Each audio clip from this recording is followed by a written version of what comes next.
Assalamualaikum warahmatullahi wabarakatuh. Salam sejahtera untuk kita semua. Kali ini saya akan sharing sedikit tentang salah satu konsep pengembangan desa, yaitu melalui konsep desa wisata. Nah, kenapa sih wisata atau kenapa pariwisata? Ternyata karena pariwisata sebenarnya memiliki kontribusi yang cukup besar nih di PDRB kita. Jadi di PDRB kita, pariwisata bisa menyumbang sekitar 10,36% dari pendapatan dan bisa menciptakan 144,8 juta lapangan kerja. Sebanyak itu lapangan kerja yang bisa dihasilkan oleh sektor pariwisata. Oleh karena itu, ini data dari tahun 2017 ya. Oleh karena itu, maka pengembangan sektor pariwisata ini kemudian mulai dipertimbangkan dan mulai diperhatikan karena harapannya melalui pariwisata bisa semakin meningkatkan pendapatan negara maupun pendapatan daerah dan semakin meningkatkan lapangan pekerjaan. Nah, kemudian wisata ini sekarang ini mulai banyak berubah trennya, dimana kalau dulu tren wisata yang berkembang adalah wisata massal, dimana orang itu kalau datang satu rombongan gitu ya, study tour, kemudian piknik, arisan atau piknik keluarga dan segala rupa. Orang-orang pergi berwisata itu dengan rombongan, dimana motivasinya ya hanya sebatas rekreasi gitu ya, pergi bersama rombongan berekreasi dan orientasinya biasanya pada destinasi wisata populer, pada tujuan-tujuan wisata yang populer saja, umumnya biasanya pantai, kemudian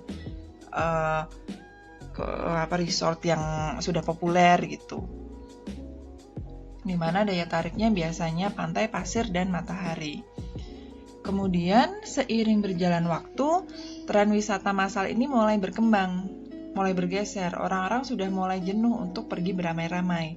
Banyak yang akhirnya memilih pergi dengan grup yang lebih kecil ataupun malah solo traveling gitu. Karena biasanya kalau pergi beramai-ramai ya karena waktunya terbatas dan banyak orang, biasanya kan hanya mencolok sana mencolok sini gitu ya. Jadi hanya sebentar wisatanya di tujuan-tujuan tertentu.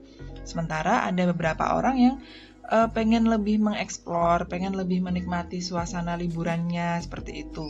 Akhirnya muncul tren wisata alternatif, di mana wisata alternatif ini biasanya merupakan wisata alam. Orang-orang lebih memilih untuk kembali ke alam, berinteraksi dengan masyarakat lokal, belajar kebudayaan daerah, keunikan lokal gitu ya. Nah, dari wisata alternatif ini muncul kemudian wisata pedesaan. Karena ke alam biasanya dekat dengan desa, akhirnya muncul wisata-wisata pedesaan dengan tematik-tematik view khas pedesaan, suasana khas pedesaan, kehidupan lokal masyarakat, kearifan lokal masyarakat, tradisi budaya yang ada di desa tersebut, seperti itu. Nah, dari wisata pedesaan ini, akhirnya mulai berkembang lagi desa wisata. Nah, bedanya apa wisata pedesaan dan desa wisata? Kalau wisata pedesaan sifatnya lebih ke berkunjung, relatif lebih singkat waktunya.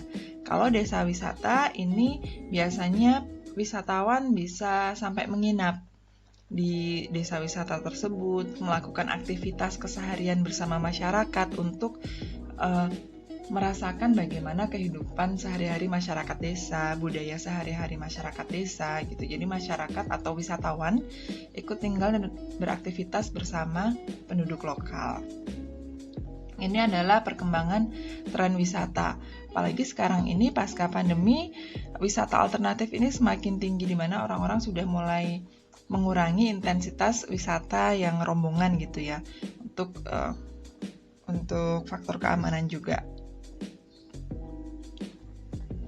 Nah, perubahan ini didasari oleh beberapa hal, diantaranya dari inovasi, banyak destinasi baru dengan view yang baru, dengan daya tarik wisata yang baru, kemudian adanya teknologi wisata dari yang daerah tertentu yang tidak banyak orang tahu, tapi dengan sekarang teknologi digital, terutama sosial media, informasi-informasi destinasi wisata baru ini bisa cepat menyebar. Jadi orang-orang bisa lebih tahu, oh ada banyak wisata-wisata baru nih, tidak hanya pantai yang umum-umum saja atau tidak hanya objek wisata yang umum saja, tapi banyak objek-objek wisata baru yang mungkin masih agak pelosok tapi bagus gitu. Jadi untuk memberikan informasi dan mencari informasi tentang objek wisata baru ini sangat mudah sekali. Kemudian ada juga faktor keberlanjutan. Faktor di mana pemerintah, pengelola wisata, ataupun wisatawan itu sendiri mulai memperhatikan aspek lingkungan. Di mana kalau wisatawan massal, wisata yang massal, ini cenderung bisa berpotensi untuk mengurangi kualitas lingkungan. Karena sampah yang dihasilkan banyak misalnya, kemudian daya tampungnya kurang cukup gitu. Jadinya wisata ini mulai berubah trennya. Dimana tren-tren wisata yang sekarang diminati biasanya lebih wisata yang orientasinya alam, budaya, yang tujuannya itu tidak hanya sekedar healing saja gitu ya, tidak hanya kalau anak sekarang istilahnya healing, tidak hanya sekedar healing saja, tetapi juga agar kita bisa merasakan suasana alam, benar-benar merasakan alam, feel the nature, bisa meningkatkan wawasan kita, sekaligus berpetualang, ataupun sekaligus belajar tentang daerah tersebut. Wisata yang berkembang diantaranya adalah wisata petualangan, mendaki gunung, trekking, kemudian wisata desa, dan lain sebagainya. Nah, pertanyaannya adalah kemudian kenapa desa wisata? Kenapa akhirnya desa wisata ini dipromot atau semakin berkembang gitu ya sekarang ini?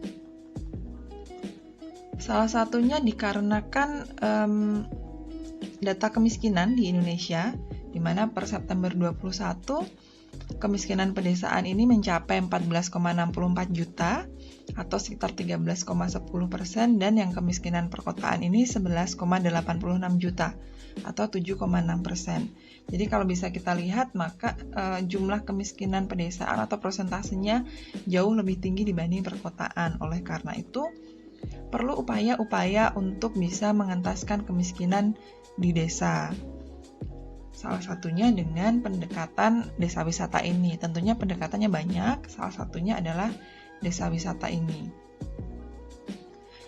Jadi desa wisata ini bisa diartikan sebagai kampung, negeri, atau sebutan lainnya yang memiliki potensi dan keunikan yang khas, yaitu merasakan pengalaman dan keunikan kehidupan dan tradisi masyarakat di pedesaan dengan segala potensi alamnya. Pengembangan desa wisata ini juga sejalan dengan UU nomor 6 tahun 2014 tentang desa, di mana desa ini sekarang memiliki hak untuk mengurus kepentingan masyarakat atau mengembangkan segala upaya untuk meningkatkan kesejahteraan masyarakat, untuk mengembangkan desa dan meningkatkan kesejahteraan masyarakat. Jadi akhirnya mulai berkembang desa wisata dengan konsep community based tourism, yaitu wisata berbasis masyarakat, di mana tujuan pengembangan desa wisata ini tentunya untuk kesejahteraan masyarakat dan juga dengan melibatkan masyarakat sebagai pengelola langsung dari desa wisata ini. Tujuan pengembangan CBT atau desa wisata berbasis masyarakat diantaranya adalah memajukan tingkat hidup masyarakat, sekaligus untuk melestarikan budaya dan tradisi lokal, karena masyarakat sendiri yang mengelola desa wisata, sehingga keuntungan dari wisata ini diharapkan bisa diterima oleh masyarakat itu sendiri.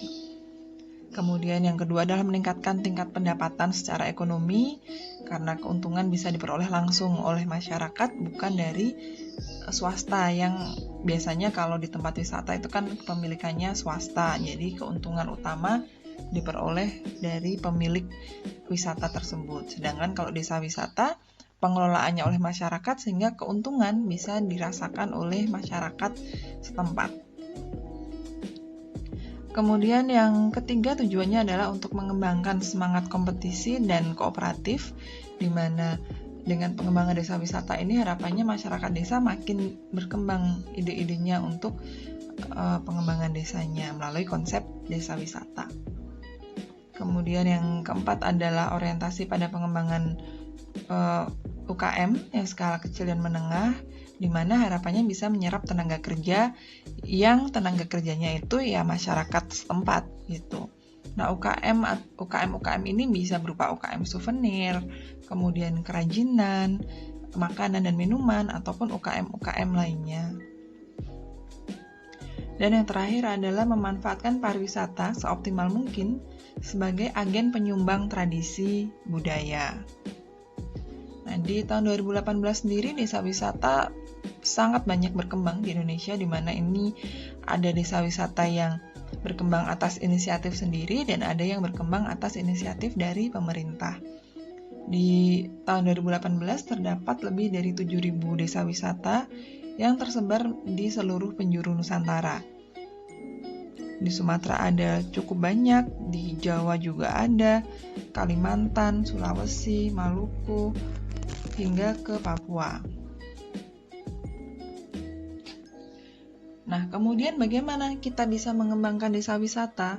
Tentunya sebuah desa bisa dikembangkan sebagai desa wisata jika memiliki kriteria desa wisata atau bisa memenuhi 6 kriteria desa wisata, yaitu yang pertama memiliki potensi daya tarik wisata.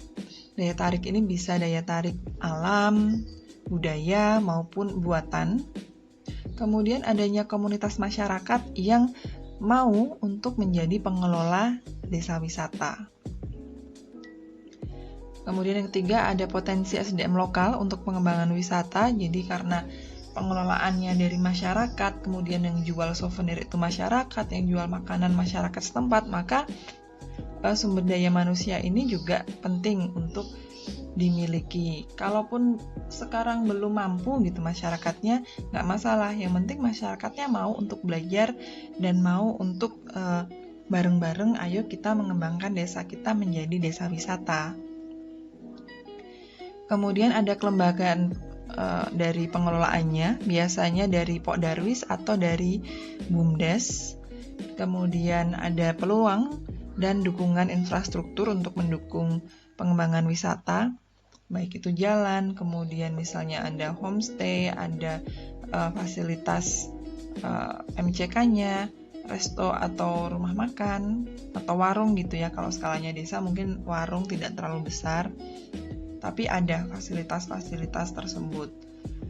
Kemudian ada juga potensi dan peluang pengembangan pasar wisatawan. Jadi ada peluang untuk berkembang, ada peluang pasarnya bisa banyak, tidak hanya lokal tapi bisa sampai regional, bahkan nasional atau bahkan internasional sekalipun.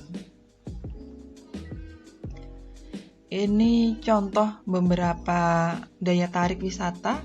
Ada wisata budaya, misalnya tari kecak di Bali, kemudian sendera tari misalnya di Jogja, atau misalnya sedekah bumi gitu misalnya, membatik, ataupun budaya-budaya setempat yang ada di desa tersebut.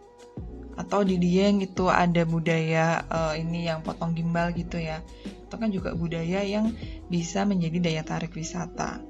Kemudian wisata alam, air terjun, pantai, sawah, kemudian ini naik gunung, bisa bersepeda di sekeliling desa, kemudian kalau misalnya ada sungai atau danau itu mungkin bisa ada wisata naik perahu gitu ya.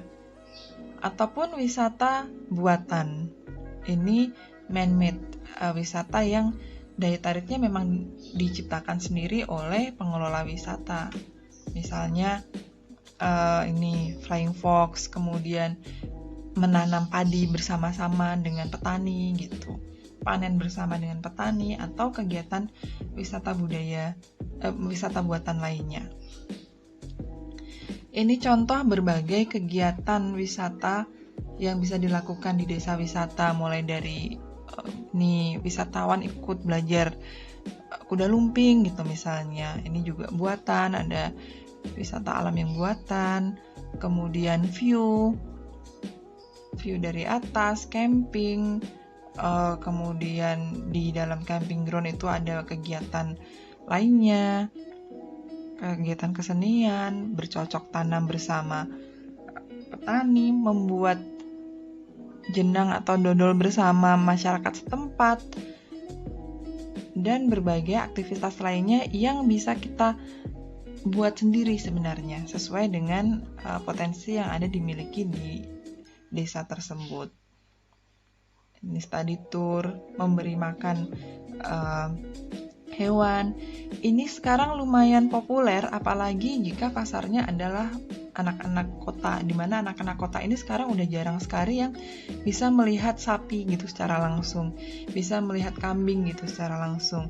Dan banyak anak-anak kota yang excited atau sangat senang sekali ketika wisata ke desa. Mereka bisa kasih makan kambing, kasih makan sapi, kasih makan kuda. Nah, hal-hal yang tampaknya sederhana di desa ternyata bisa loh itu dijual dan laku di pasar-pasar masyarakat kota. Ini contoh-contohnya. Nah, kemudian kalau tadi kriteria tentang pengembangan desa wisata, kemudian apa sih prinsip untuk mengembangkan desa wisata? Ada 5 prinsip yang perlu kita perhatikan untuk mengembangkan desa kita menjadi desa wisata. Yang pertama adalah keaslian, jadi atraksi yang ditawarkan adalah memang aktivitas yang ada di desa gitu. Kuda lumping, kemudian sedekah bumi, di Gunung Pati itu di Danau Jatibarang itu, Aduk Jatibarang itu ada sesaji rewondo, ada ngaben di Bali, kemudian upacara potong gimbal, dan banyak sekali atraksi-atraksi yang memang asli setempat. Jadi kita nggak meng-copy paste atraksi dari wilayah lain, tapi kita mengemas atraksi asli yang ada di tempat kita.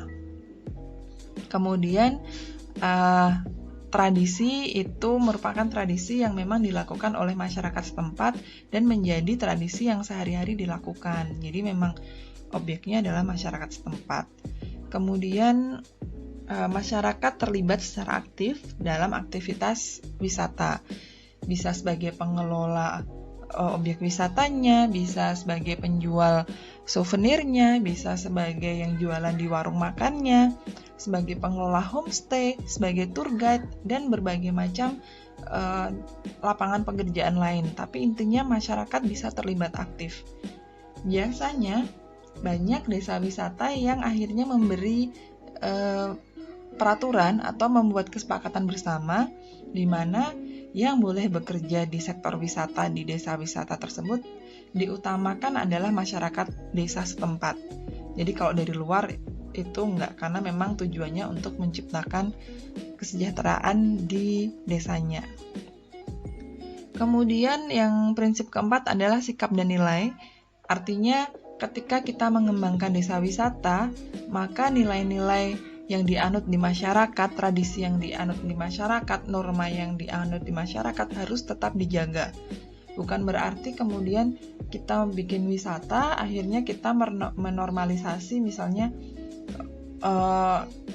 karena itu di daerah yang suci gitu misalnya ya, dianggap suci, baik itu tempat ibadah dan lain sebagainya, yang harusnya kita berpakaian sopan gitu ya, karena banyak wisatawan asing yang dengan pakaian mungkin cukup lebih minim gitu dibanding kita akhirnya ya udah nggak apa-apa, yang penting ada wisatawan datang. Nah, sebaiknya tidak seperti itu, tetapi kita bisa mengedukasi masyarakat, mengedukasi wisatawan untuk bisa mengikuti tradisi yang ada di tempat kita. Kalau harus sopan ya, wisatawan mungkin disediakan kayak di Borobudur dikasih ini ya sarung biar lebih sopan. Di keraton juga sama, mungkin di desa wisata kita juga sama gitu misalnya. Atau misalnya kalau tradisinya nyepi itu harus benar-benar nggak boleh ada yang beraktivitas di luar, ya memang harus seperti itu. Makanya di Bali walaupun wisatawan ya mereka diminta untuk stay di hotel, nggak boleh pergi-pergi keluar selama nyepi. Jadi tetap harus sesuai dengan norma dan tradisi yang ada di tempatnya. Kemudian yang terakhir adalah konservasi dan daya dukung. Artinya kita tidak merusak lingkungan dan merusak alam demi pengembangan wisata gitu. Jadi kita boleh mengembangkan wisata, tapi bukan berarti kita merubah alam di desa kita, karena yang dijual adalah view-nya, view alamnya gitu. Oh, karena wisata A ini rame, misalnya wisata sawah ini rame, akhirnya banyak sawah dialihfungsikan untuk wisata. Akhirnya daya dukungnya nggak mampu, daya tampungnya nggak mampu, atau yang harusnya desa itu bisa memproduksi padi sekian akhirnya berkurang karena dipaksakan untuk wisata. Nah, itu sebaiknya juga tidak dilakukan.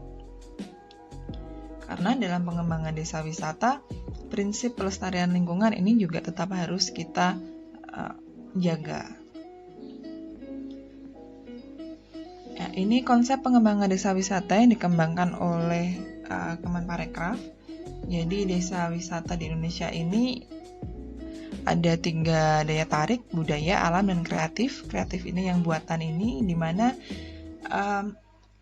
pengembangan daya tarik ini tujuannya untuk menciptakan keunikan di desa wisata, sehingga wisatawan bisa melihat, merasakan, atau mengeksplorasi apa saja keunikan yang ada di desa wisata tersebut. Kemudian kalau sudah ada daya tariknya, sudah ketemu keunikannya, kemudian sudah ada bagaimana penataan desa wisatanya secara keruangan gitu ya, karena kita di planologi itu biasanya di keruangannya. Selanjutnya mungkin kita bisa membuat berbagai program, baik itu program untuk penyiapan masyarakat, pelatihan masyarakat sebagai pengelola desa wisata. Kemudian kita bisa membuat program untuk mentargetkan pasar kita siapa, dan branding kita bagaimana. Brandingnya apakah desa wisata yang sangat budaya sekali, atau desa wisata yang sangat alam sekali, atau desa wisata yang adventure sekali keunikannya, dan lain sebagainya. Nah, kalau udah ketemu program-program ini, selanjutnya kita bisa membuat program promosi untuk menjual atau mempromosikan desa wisata kita. Dan dalam pengembangan desa wisata, baik itu alam, budaya, dan kreatif, atraksinya perlu dikembangkan. Kemudian selain atraksi tadi, aksesibilitas dan infrastruktur juga perlu dipersiapkan.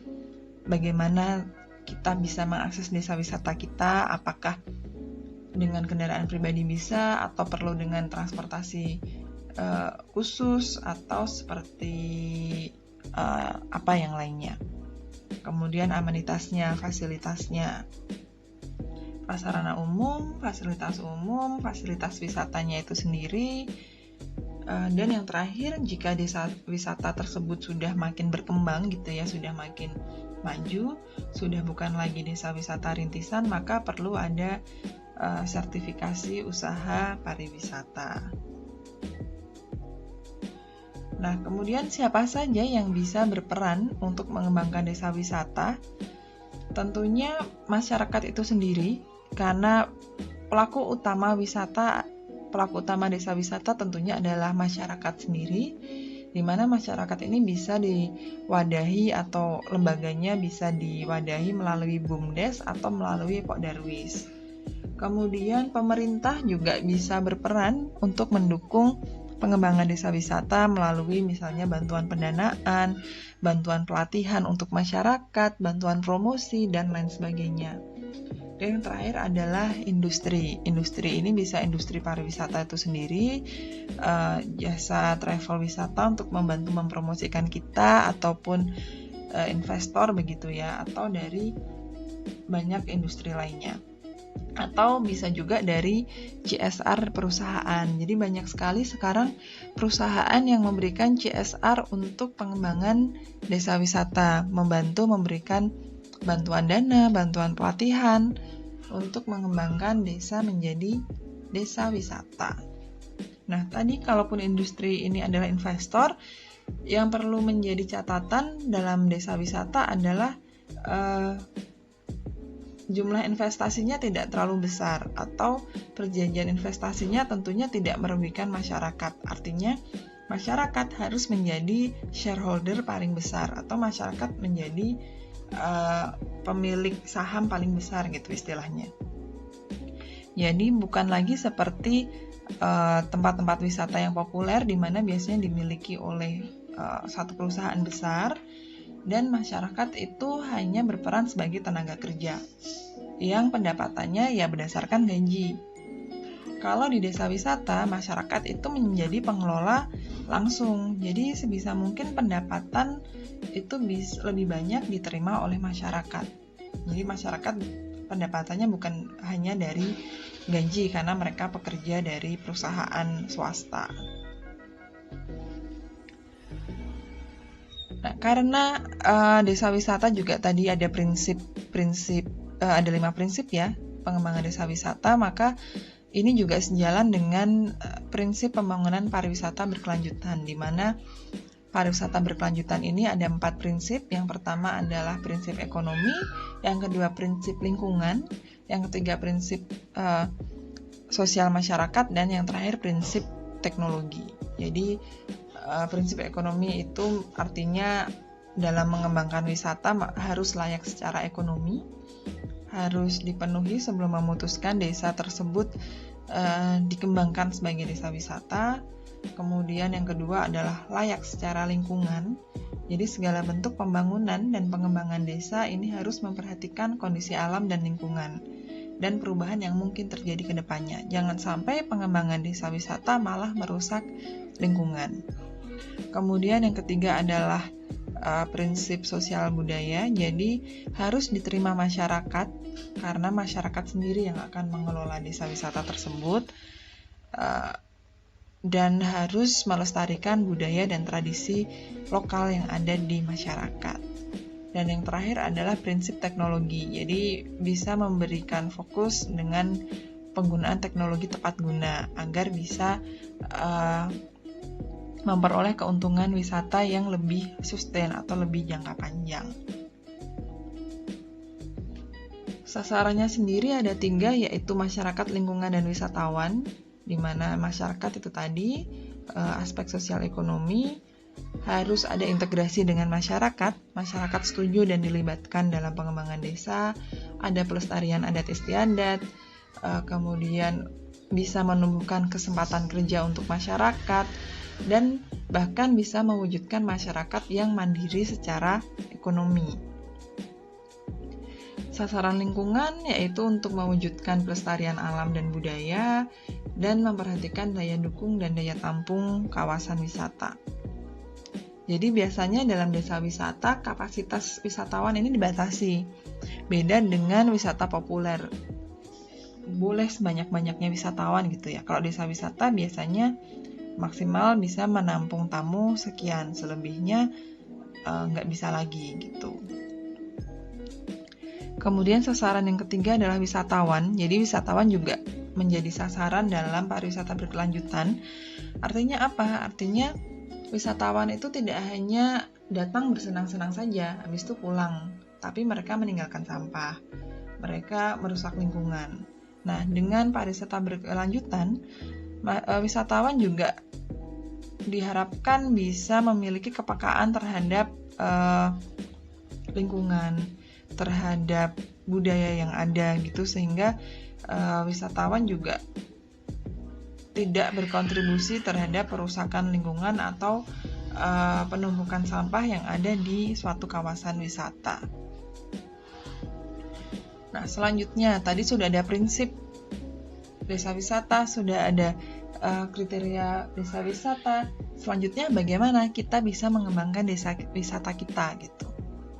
Ada 3 tahapan besar dalam mengembangkan desa wisata. Yang pertama dari aspek perencanaan, kemudian tahap kedua pengembangan atau implementasi, dan yang terakhir adalah tahap evaluasi dan tahap monitoring dampak bagi masyarakat. Di tahap perencanaan, masyarakat harus diposisikan sebagai subjek pengembangan dan masyarakat harus ikut berperan aktif dalam proses perencanaannya. diajak diskusi bagaimana pengembangan desa wisata. Kira-kira apa saja daya tarik yang akan kita kembangkan, apa saja objek wisata yang akan kita tawarkan, bagaimana pengelolaannya, dan lain sebagainya.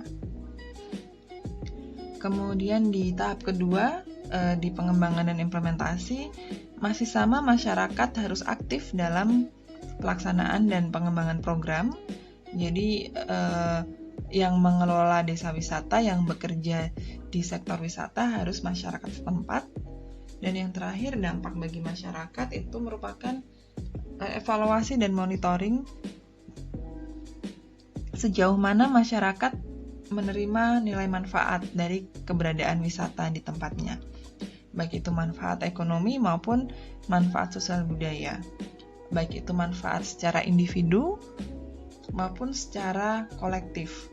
Kolektif itu misalnya memang peningkatan pendapatan dari desa, peningkatan kesejahteraan desa, peningkatan perbaikan infrastruktur misalnya, yang tadinya infrastrukturnya sedikit sekarang makin banyak, yang tadinya banyak yang rusak, dengan adanya desa wisata pendapatannya banyak, pemerintah punya pemasukan yang lebih, pemerintah desa bisa membangun fasilitas-fasilitas bagi masyarakat. Nah, ini contoh untuk tahapan perencanaan. Yang pertama adalah identifikasi stakeholder, siapa saja yang bisa diajak untuk bareng-bareng untuk mengembangkan wisata. Kemudian yang kedua adalah Sabta Pesona. Yang ketiga adalah rencana kerja dan anggaran. Yang terakhir adalah SOP. Nah, ini contoh